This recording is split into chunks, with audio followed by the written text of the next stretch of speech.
Hello दोस्तों, आप सभी लोगों का हमारे ऑनलाइन प्लेटफॉर्म दी एजुकेशन फैकल्टी पर बहुत बहुत हार्दिक अभिनंदन है। आज हम लोग बात करेंगे सामान्य अध्ययन श्रृंखला भाग 84 के बारे में।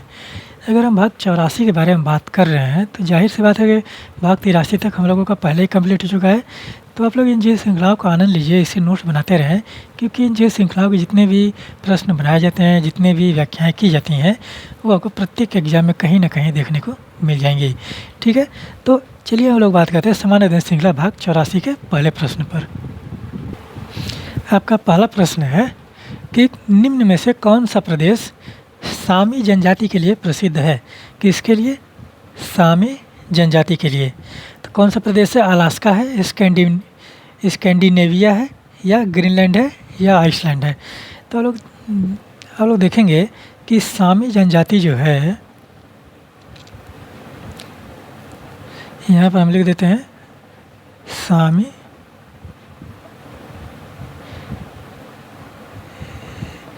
जनजाति।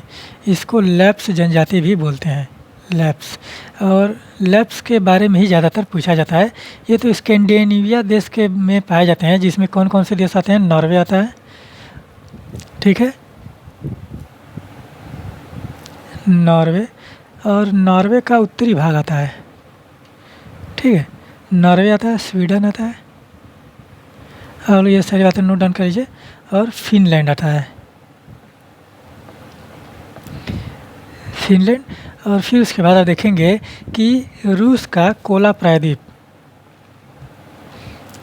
रूस का कोला प्रायद्वीप,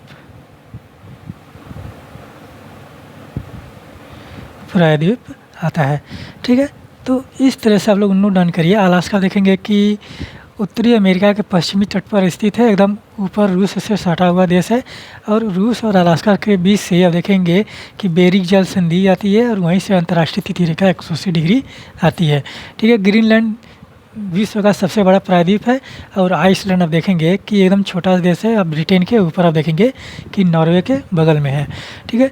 तो इस प्रकार से आप लोग लोकेशन याद रखिए, और यहाँ पर ये सारी चीज़ें नोट डाउन करिए, और इन जो श्रृंखलाओं से आप लोग नोट्स बनाते रहें, क्योंकि इन जो श्रृंखला का जो सबसे महत्वपूर्ण योगदान रहेगा आप लोगों का UPRA और 2024 और UP PCS 2024 एग्जाम्स में होगा। आप लोग चैनल से जुड़ जाएँ, और यहाँ पर आप लोग तैयारी करते रहें, अच्छे से पढ़िए, और अपने पढ़ाई को सही दिशा निर्देशन और अच्छे तरीके से करिए। चलिए आगे बढ़ते हैं। आपका अगला प्रश्न है कि विश्व में प्राकृतिक रबर का सबसे बड़ा उत्पादक राज्य है, प्राकृतिक रबर का, ठीक है। तो आप लोगों को बताना है कौन सा है। थाईलैंड है, इंडोनेशिया है, वियतनाम है, भारत है। तो आप लोग नोट डाउन कर लीजिए कि 2021 के नवीनतम आंकड़ों के अनुसार, 2021 के नवीनतम आंकड़ों के अनुसार,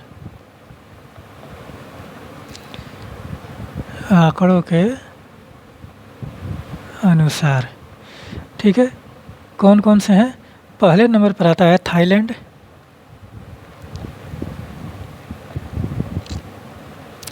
दूसरे नंबर पर आता है इंडोनेशिया,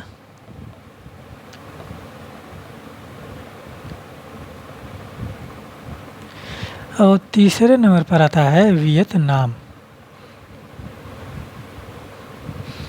ठीक है। तो इस तरह से आप लोग नोट डाउन करिए, और नोट्स को अपने बेहतरीन तरीके से बनाइए। और भारत में जो प्राकृतिक रबर पाया जाता है, देख जानते हैं कि केरल राज्य में पाया जाता है। सबसे बड़ा भंडार जो है केरल राज्य में है प्राकृतिक रबर का, ठीक है। तो इस प्रकार से आप नोट डाउन करिए, जानकारी रखे रहिए। चलिए आगे बढ़ते हैं। आपका अगला प्रश्न है कि निम्न में कौन सा तत्व चाय में नहीं पाया जाता? चाय में नहीं पाया जाता, और भारत में सबसे ज़्यादा पी जाने वाली जो चीज़ है वो चाय ही है, ठीक है।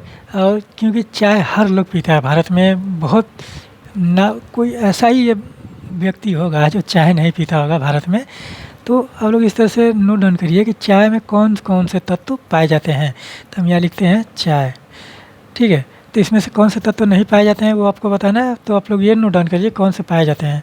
थीनाइन, कैफीन, टेनिन, ठीक है। इसे सब लोग नोट डाउन करें। पॉलीफेनाइल्स,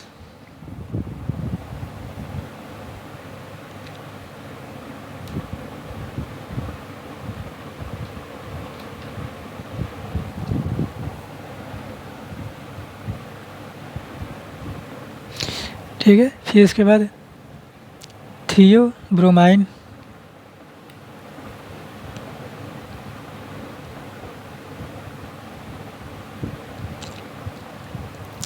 और थियोफाइलिन। इतने सारे जो तत्व हैं आपके चाय में पाए जाते हैं, थियोफाइलिन। ठीक है, तो इस प्रकार से आप लोग नोट डाउन करिए। मार्फिन यहाँ पर नहीं पाया जाता चाय में। ठीक है, तो यहाँ पर आप लोग इस तरह से नोट डाउन करिए। और आप जानते हैं कि विश्व में जो चाय का सबसे बड़ा उत्पादक है वो है आपका चीन, और चीन में सबसे ज़्यादा चाय पाई जाती है। और इस तरह से आप लोग नोट डाउन करिए और चलिए आगे बढ़ते हैं। आपका अगला प्रश्न है कि पॉलीथीन बनाने में निम्न में से किस गैस का प्रयोग किया जाता है। पॉलीथीन बनाने में किस गैस का प्रयोग किया जाता है? एथिलीन है, कार्बन डाइऑक्साइड है, नाइट्रोजन है, कार्बन मोनोऑक्साइड है।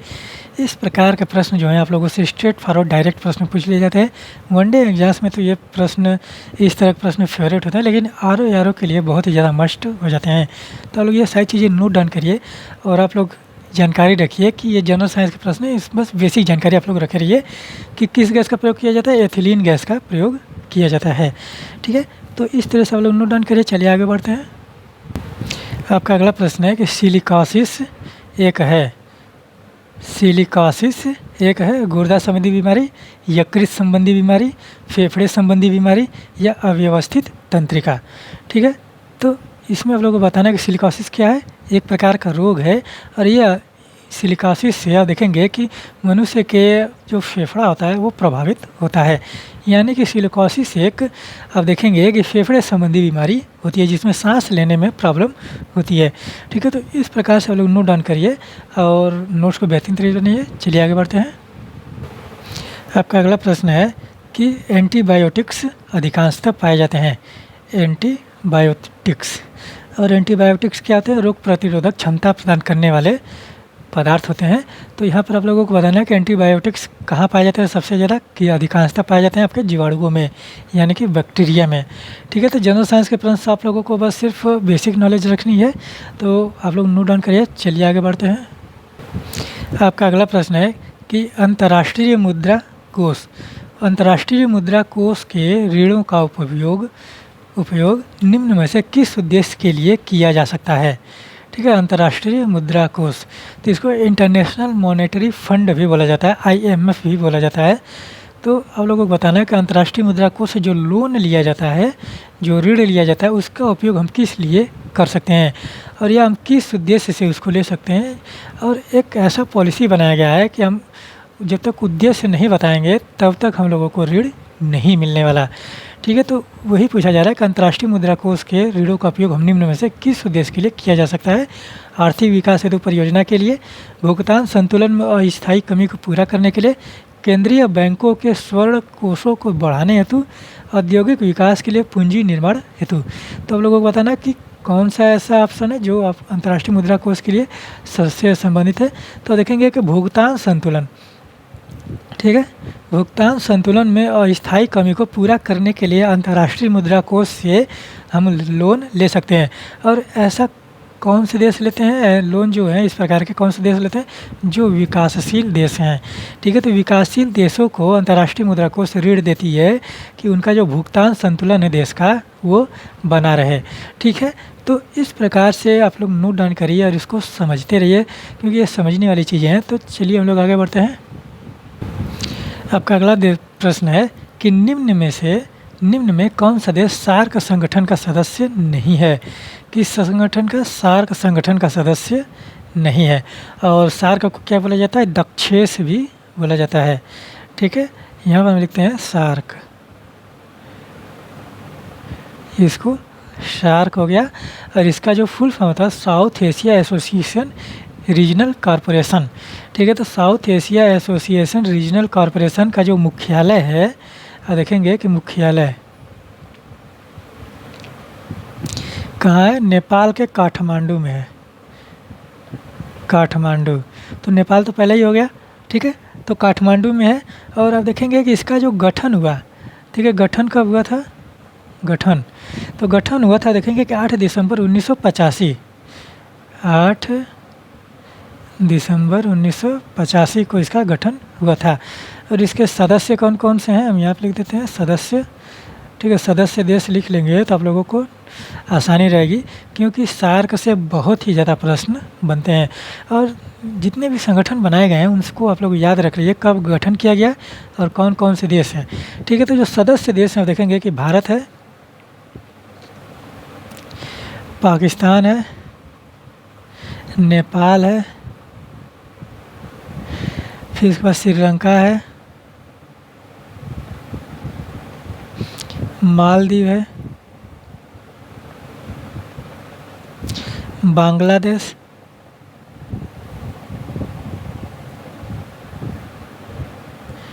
भूटान और अफ़गानिस्तान।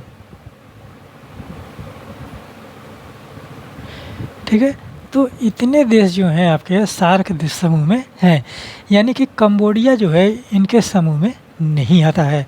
ठीक है, तो इस प्रकार से आप लोग नोट डाउन करिए। ये south Asia association regional corporation का है और भारत में आप देखेंगे भारत इसका सदस्य है, इसलिए यह महत्वपूर्ण हो जाता है। ठीक है, तो दक्षिण एशियाई समूह संगठन का है। तो यहाँ पर आप लोग नोट डाउन करिए। चलिए आगे बढ़ते हैं। आपका अगला प्रश्न है कि वैश्वीकरण के संबंध में कौन सा कथन सही नहीं है। ठीक है, कौन सा कथन सही नहीं है, आप देखिए वैश्वीकरण के संबंध में कौन सा कथन सही नहीं है। ठीक है, तो यहाँ पर आप लोगों को बताना कौन सा सही नहीं है। ठीक है, तो आप लोग ये बताइए कि वैश्वीकरण से आप लोग समझते क्या हैं। तो सबसे पहले आप लोगों को वैश्वीकरण पता होना चाहिए कि वैश्वीकरण होता क्या है। तो वैश्वीकरण वो होता है कि आप भारत में देखेंगे कि एलपीजी मॉडल आया था लिबरलाइजेशन का, प्राइवेटाइजेशन का और ग्लोबलाइजेशन का। ठीक है, यानी कि निजीकरण, उदारीकरण और वैश्वीकरण का जो मॉडल आया था 1991-92 के लगभग में ये आया था। ठीक है, तो उस समय आप देखेंगे कि उसके पहले 1990 के दशक के पहले जो है आपका आप देखेंगे कि जो भारत की अर्थव्यवस्था है वो बंद अर्थव्यवस्था है। और 1990 के बाद आप देखेंगे कि 1991-92 में भारत की बंद अर्थव्यवस्था को विदेशियों के लिए खोला गया तो उसको क्या कहा गया, उसको ग्लोबलाइजेशन कहा गया। ठीक है, तो वैश्वीकरण वहाँ पर शुरू हुआ और वहाँ पर देखेंगे कि विदेश की जो कंपनियां हैं वो भारत में आई, भारत की तरफ लालायित हुई और भारत की कंपनियां जो हैं विदेशों की तरफ लालायित हुई थी। ठीक है, तो इसमें आप लोगों को ये चीज़ें आप लोगों को समझ में आएगी कि वैश्वीकरण क्या था कि एक बंद अर्थव्यवस्था को विश्व बाजार के लिए खोल देना, वही आपका वैश्वीकरण होता है। और उसका जो प्रभाव पड़ता है समाज पर या किसी शहर पर, किसी देश पर, तो वो बहुत ही ज़्यादा महत्वपूर्ण हो जाता है। उसके बारे में हम लोग कभी लेक्चर लेंगे हर एक चीज़ पर कि निजीकरण क्या होता है, उदारीकरण क्या होता है, वैश्वीकरण क्या होता है। और एक एक टर्म पर आप देखेंगे कि एक एक शब्द पर एक एक लेक्चर बन सकता है आराम से। ठीक है, तो वैश्वीकरण का आप शाब्दिक अर्थ इस तरह से समझिए, किसी बंद अर्थव्यवस्था को अंतर्राष्ट्रीय बाजार के लिए खोल देना आपका वैश्वीकरण होता है। ठीक है, तो उसमें क्या होता है कि आप वो चीज़ समझ गए होंगे कि बाहर की कंपनियां जो उस देश में आएंगी और उस देश की कंपनियां जो बाहर के व्यापार कर सकती हैं, तो कौन से इसमें सही नहीं है उसके संबंध में। तो आप उतना समझ रहे हैं, तो कॉन्सेप्ट समझ रहे हैं, तो इसमें आप लोगों को आसानी हो जाएगी कि इसने भारतीय उद्योगपतियों को विदेशी निवेश प्राप्त करने के लिए उत्साहित किया है। ये आप लोगों का सही है, क्योंकि यहाँ पर जो भारतीय उद्योगपति हैं वो विदेशों में संपर्क साध कर वहाँ के लोगों को यहाँ पर निवेश करने के लिए बुला सकते हैं। ठीक है, इसने शिखर के उद्योगपतियों को विदेश में बड़े प्रतिष्ठानों को खरीदने के लिए प्रेरित किया। ये भी सही है कि वैश्वीकरण में देखेंगे कि जब भारत की बड़ी बड़ी कंपनियां जो विदेशों में जाएंगी तो वहाँ के जो छोटे छोटे प्रतिष्ठान होंगे उनको वो खरीद सकते हैं। ठीक है, इस प्रकार के भी कार्य किए गए। इसने विदेशी कंपनियों को भारतीय कंपनियों को खरीदने के लिए लालच किया। ये भी आप लोगों को सही हमने बताया कॉन्सेप्ट कि वो आपका बाहर की कंपनियाँ आएँगी उस देश में और इस देश की कंपनियाँ जो हैं उस देश में जा सकती हैं। तो वैश्वीकरण का जो प्रभाव पड़ता है वो बहुत ही ज़्यादा महत्वपूर्ण हो जाता है। तो इसने भारत में छोटे उद्यमियों को आशावाद का एक बोध पैदा किया। यह कथन जो है इसमें छोटे उद्यमियों का कोई भी फायदा नहीं हुआ था। ठीक है, हाँ, एक तरह से आप यह समझ सकते हैं कि वैश्वीकरण का जो प्रभाव है छोटे उद्यमियों पर पड़ा जरूर, लेकिन वहाँ पर छोटे उद्यमियों का जो लाभ वैश्वीकरण का था वो उसको नहीं मिला। ठीक है, क्योंकि वैश्वीकरण का जो सबसे ज़्यादा प्रभाव हम लोगों को देखने को मिला वो आप देखेंगे कि जो बड़े बड़े उद्योगपति हैं, जो निवेश करने के लिए सक्षम है, उन लोगों को बहुत ही ज़्यादा देखने को मिला था। तो इस प्रकार से आप लोग कॉन्सेप्ट समझते रहें और अपने आंसर को एकदम बेहतरीन तरीके से करते रहें और इस चीज़ को आप लोग नोट डाउन करिए। चलिए आगे बढ़ते हैं। आपका अगला प्रश्न है कि मानव अधिकारों का अवधारणा, ठीक है, मानव अधिकारों की अवधारणा का प्रमुख बल है, ठीक है। तो मानव अधिकारों की अवधारणा का जो प्रमुख बल है वो क्या है? संपत्ति का अधिकार, समानता के अधिकार पर, धर्म के अधिकार पर, मानव होने के नाते मानव गरिमा पर, ठीक है। तो आप लोगों को सिर्फ एक चीज़ बताना है कि मानव अधिकारों के जो घोषणा पत्र है वो कब किया गया था, ठीक है। तो वो आप लोग डेट सहित एकदम बताइए कि कौन सा सम्मेलन है और कब किया गया। और मानवाधिकार दिवस जो है अब हम बता देते हैं कि 10 दिसंबर को मनाया जाता है, ठीक है, अंतर्राष्ट्रीय मानवाधिकार दिवस। तो यहाँ पर देखेंगे कि मानव अधिकारों का जो अवधारणा है आपका मानव होने के नाते मानव गरिमा पर होता है, क्योंकि मानव का अधिकार जो है मानव गरिमा पर यानी कि मानव मनुष्य के गरिमापूर्ण जीवन जीने का अधिकार से संबंधित है, ठीक है। तो इस प्रकार से आप लोग नोट डाउन करिए और ये आप लोग ज़रूर कमेंट बॉक्स में कमेंट करके बताइए या टेलीग्राम चैनल से जुड़कर ज़रूर बताइए कि मानव अधिकारों का जो घोषणा पत्र है वो कब किया गया था, कौन सा सम्मेलन के अंतर्गत किया गया था, ठीक है। क्योंकि ये वो जो है आपको बहुत बार पूछा गया है, बहुत बार पूछता भी है कि मानवाधिकारों का जो घोषणा पत्र है वो कब किया गया था। तो आप लोग नोट डाउन करिए। चलिए आगे बढ़ते हैं। आपका अगला प्रश्न है कि भारत में मानव अधिकार संरक्षण अधिनियम, ठीक है, मानव अधिकार संरक्षण अधिनियम किस वर्ष लागू हुआ, ठीक है। तो आप लोग ये बहुत ही आसान प्रश्न है, जनरल प्रश्न है और ये वनडे एग्जाम्स में पूछता है, क्योंकि ये इतना बार पूछा गया ना कि अब इसको रिपीट नहीं करते हैं, ठीक है, क्योंकि बहुत ही आसान हो गया। क्योंकि 1993 में सब लोग जानते हैं कि भारत में जो मानव अधिकार संरक्षण अधिनियम लागू किया गया था 1993 में लाया गया था। तो ये वनडे एग्जाम्स के लिए बहुत ही ज़्यादा स्पेशल प्रश्न है, तो आप लोग ये सारी चीज़ें नोट डाउन करिए। चले आगे बढ़ते हैं। आपका अगला प्रश्न है ख्वाजा मोइनुद्दीन चिश्ती कौन? ख्वाजा मोइनुद्दीन चिश्ती किसके शिष्य थे? तो आप लोगों को बताना ख्वाजा मोइनुद्दीन चिश्ती किसके शिष्य थे। स्ट्रेट फॉरवर्ड डायरेक्ट प्रश्न है, डायरेक्ट इस तरह से पूछे जाते हैं किसके शिष्य थे, कहाँ थे और इनका मकबरा कहाँ पर है।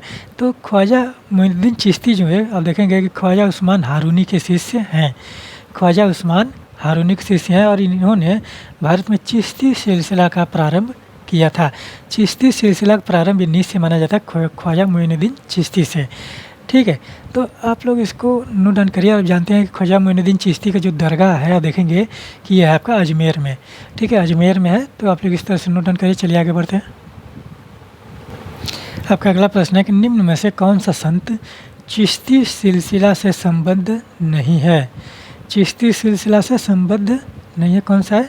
ख्वाजा कुतुबुद्दीन बख्तियार काकी, शेख अब्दुल जिलानी, शेख मोइनुद्दीन चिश्ती, शेख निजामुद्दीन औलिया। तो आप इन दोनों लोगों को तो जानते ही हैं कि ये चिश्ती सिलसिला से संबंधित हैं, ठीक है। तो आप लोगों को कन्फ्यूजन होना चाहिए ख्वाजा कुतुबुद्दीन बख्तियार काकी और शेख अब्दुल जिलानी, तो उसमें भी बहुत ही ज़्यादा कन्फ्यूजन नहीं होना चाहिए। 25% कन्फ्यूजन होना चाहिए, क्योंकि ख्वाजा कुतुबुद्दीन बख्तियार काकी जो हैं आपके चिश्ती सिलसिला से, शेख ने अब्दुल जिलानी, ठीक है, शेख अब्दुल जिलानी जो हैं आपके कादरी सिलसिला से संबंधित हैं, कादरी सिलसिला, ठीक है। तो इस प्रकार से आप लोग नोट डाउन करिए। और जो परंपराएं चली हैं भारत में इस्लाम की, उनसे प्रश्न बनते हैं और उनके संतों का आप लोग याद रख लीजिए कौन शुरुआत किए हैं और कौन कौन से संत हैं, तो उसको मिलान करने के लिए स्ट्रेट फॉरवर्ड डायरेक्ट भी पूछ लिए जाते हैं, ठीक है। तो नोट डाउन करिए। चलिए आगे बढ़ते हैं। आपका अगला प्रश्न है कि निम्न में से किस संत को भारत का सादी कहा जाता है? भारत का सादी, ठीक है, कौन सा संत है? आमिर हसन है, अमीर खुसरो है, अबू तालिब कलीम है, चंद्रभान ब्राह्मण है। तो इसमें से कौन है आपके? आप देखेंगे कि भारत का सादी जो है अमीर हसन देहलवी को बोला जाता है। इनका पूरा नाम जो है अमीर हसन देहलवी, ठीक है। इन्हीं को भारत का सादी बोला जाता है। क्यों बोला जाता है? क्योंकि इनके गज़ल जो हैं वो भारत में बहुत ही प्रसिद्ध थे और इनके गज़लों के लिए इनको भारत का सादी बोला गया है। और आप देखेंगे कि यह प्रश्न जो था आप लोगों का इस सेशन का आखिरी प्रश्न था, तो आप लोग इन जे श्रृंखलाओं से नोट्स बनाते रहें, इन जे श्रृंखलाओं का आनंद लीजिए और इसे नोट्स बनाते रहें, क्योंकि इनके जितने भी प्रश्न बनाए जाते हैं वो आप लोगों को प्रत्येक एग्ज़ाम में कहीं ना कहीं देखने को मिल जाएंगे, ठीक है। तो आप लोग नोट्स बनाते रहें, नोट्स को बेहतरीन तरीके से बनाइए तो उम्मीद करते हैं कि आप लोगों को यह लेक्चर पसंद आता होगा और आप लोग स्वस्थ होंगे, अपने पढ़ाई को सही दिशा निर्देशन अच्छे तरीके से कर रहे होंगे। तो यहीं पर मैं अपने वाणी को विराम देता हूँ। मिलता हूँ अगले लेक्चर में, नेक्स्ट लेक्चर में इसी तरह से जीएस के शानदार प्रश्नों के साथ। तब तक के लिए धन्यवाद।